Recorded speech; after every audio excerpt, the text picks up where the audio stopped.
Robert Harrison had everything: fame, fortune, and 43 coffee shops across 3 states. Yet, despite his empire, he'd forgotten what it felt like to simply order a cup of coffee.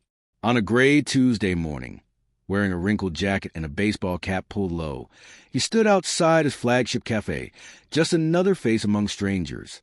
Through the window, he noticed a woman moving between tables with quiet grace. Mid-30s, gentle eyes, a smile that seemed to make the air lighter.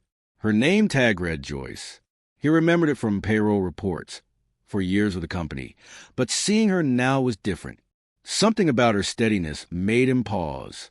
Robert entered the cafe, greeted by the scent of roasted beans and the hum of morning chatter. Sitting by the window, he realized how long it had been since he'd seen his business from this side. The worn floors, the sunlit tables, details no report could capture. "Good morning," Joyce said warmly, stopping by his table. "What can I get started for you?" "Just a coffee." "Black." She nodded, smiling as if even a simple order deserved care. As she walked away, Robert watched the others: Tom, a cheerful barista calling out orders; Betty, likely near retirement, wiping tables and laughing with a regular. The cafe felt more like a community than a business. When Joyce returned with his coffee, she placed it gently before him, handle turned his way. "Have you worked here long?" he asked. "For years," she said, her eyes softening. "I started after my husband passed. Needed something to keep busy. This place helped more than I can say. Mr. Harrison, the owner, he doesn't come around much, but he built something special. People feel at home here." Her words caught him off guard. People feel at home here. He'd built this company, but hearing it spoken like that stirred something he hadn't felt in years.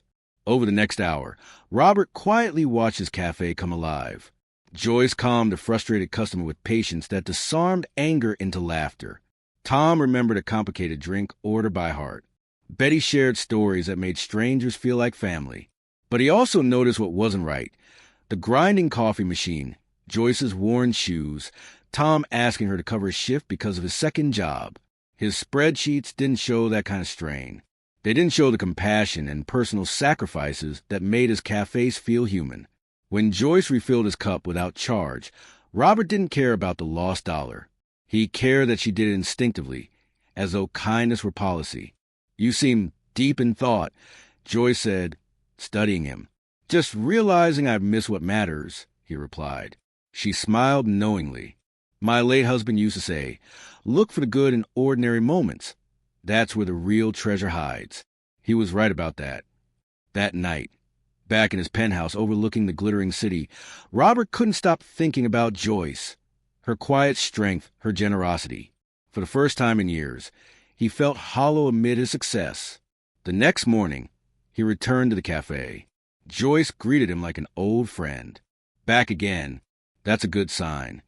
Robert smiled. "Best coffee I've had in a long time." Then chaos arrived. A man in a suit stormed in, voice raised.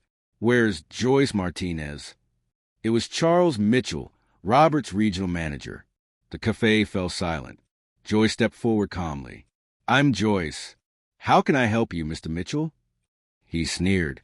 "We found discrepancies in your register reports. Missing money. The company suspects theft." Gasps rippled through the room. Robert's stomach clenched. He knew what this was. Those missing dollars were the cost of Joyce's compassion. "I don't steal," Joyce said quietly. "Sometimes customers are short on change, or a mother needs a drink she can't afford. I cover it myself. I didn't think Mr. Harrison would mind." "That's not your decision," Mitchell barked. "You're suspended, effective immediately."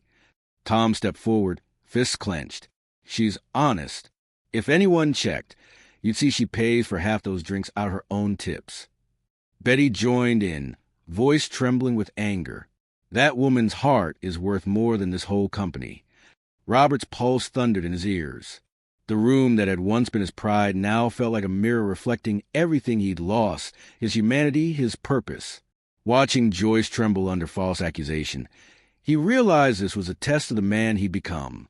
He stood abruptly, chair scraping across the floor. The room froze as he removed his cap. "Mr. Harrison?" Joyce whispered, recognition dawning. Mitchell blanched. Sir, I didn't realize. Which company policy is this, Charles? Robert's voice was calm but dangerous. The one that punishes kindness? The one that calls compassion theft? The cafe was silent, except for the hum of the espresso machine. I've been here 2 days, Robert said, watching, listening, and what I've learned from this woman, he looked at Joyce, has taught me more about leadership than any boardroom ever did. Joyce blinked back tears. I never meant to.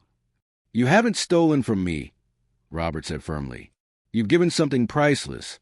Hope, dignity, warmth. You've reminded me what this company was meant to be. Then he turned to Mitchell. You're fired. Effective immediately. Mitchell's mouth fell open. But the profit margins.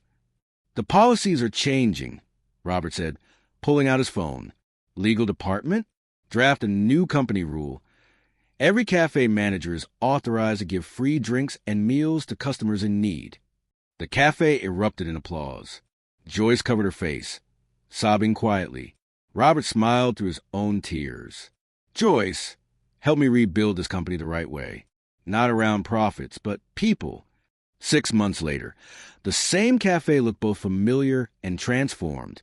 The air still carried the comforting aroma of roasted beans, but now there was something new. Purpose. The corner wall once bare was covered with photos, handwritten thank you notes, and stories from customers whose lives had been touched by unexpected kindness. Robert sat at his usual corner table, the same spot where his world had shifted. But he wasn't hiding anymore. He came here openly now, not as a CEO, but as Robert, a man rediscovering what mattered. Joyce approached, her posture confident, her smile radiant. Her shoes were new, her eyes bright with fulfillment. The usual Mr. Harrison? She asked playfully. Robert, he corrected, smiling. And yes, please. Her laugh was light, unburdened. She'd been promoted, regional community coordinator, a role Robert created to nurture the spirit she brought to life. Under her guidance, all 43 cafes had adopted the community care policy that allowed free drinks and meals for those in need. What had once been considered lost profit was now celebrated as human investment. And the results were astonishing. Customers loved new initiatives. Joyce said, setting down his coffee.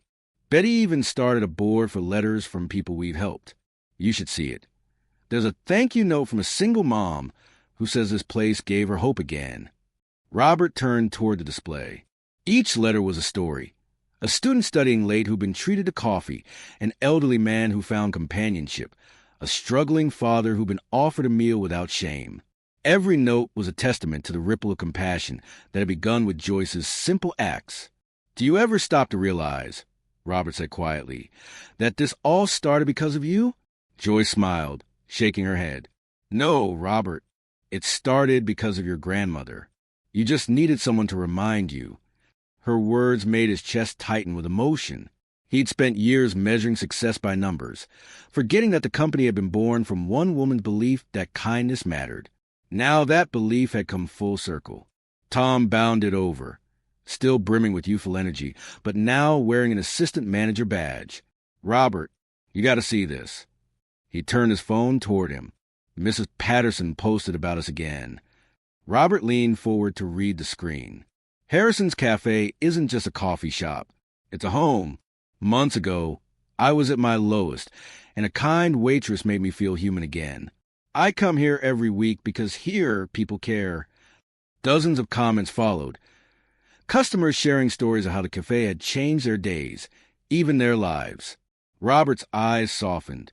You know, I used to think success was about expansion, more stores, bigger profits. But none of that compares to this. Betty joined them with her usual mix of humor and wisdom, settling into the chair across from Robert. You know what I love most? She asked. You didn't just change policies. You changed yourself. Robert smiled, humbled. I learned from Joyce. Her husband used to tell her to look for the good in ordinary moments. I used to overlook those moments, thinking only the big wins mattered.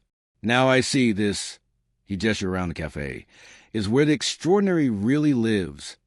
As if summoned by fate, the door opened, and in walked a young woman with a toddler on her hip. Robert recognized her instantly. The same mother Joyce had once helped months ago, the day he first saw what real compassion looked like. "Jake!" Joyce greeted, bending down with delight. "How's my little man?" The woman beamed. "He's great. I just came to tell you I got the promotion at work. You let me practice my interview here, remember? I couldn't have done it without you." Joyce hugged her, tears in her eyes. Around them, customers smiled, the moment radiating quiet joy. Robert watched, heart full. This was what his grandmother had meant when she said a good cup of coffee could change a day, and sometimes a life. When things settled, Joyce turned to Robert.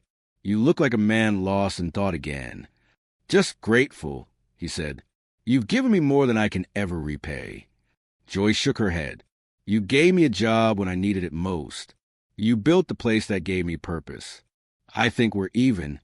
The day flowed by in a rhythm of laughter, kindness, and community, the very soul of what a cafe should be. Every so often, Robert jotted notes in a small notebook he now carried everywhere. They weren't profit figures. They were moments. Tom paid for a veteran's lunch. Betty comforted a crying customer. Joyce taught me leadership. These were the numbers that mattered now. That evening, as the last customers trickled out and the closed sign flipped over, Robert lingered at the counter. "Same time tomorrow?" Joyce asked, smiling as she wiped the counter. "Wouldn't miss it," he said. "This is where I do my best thinking."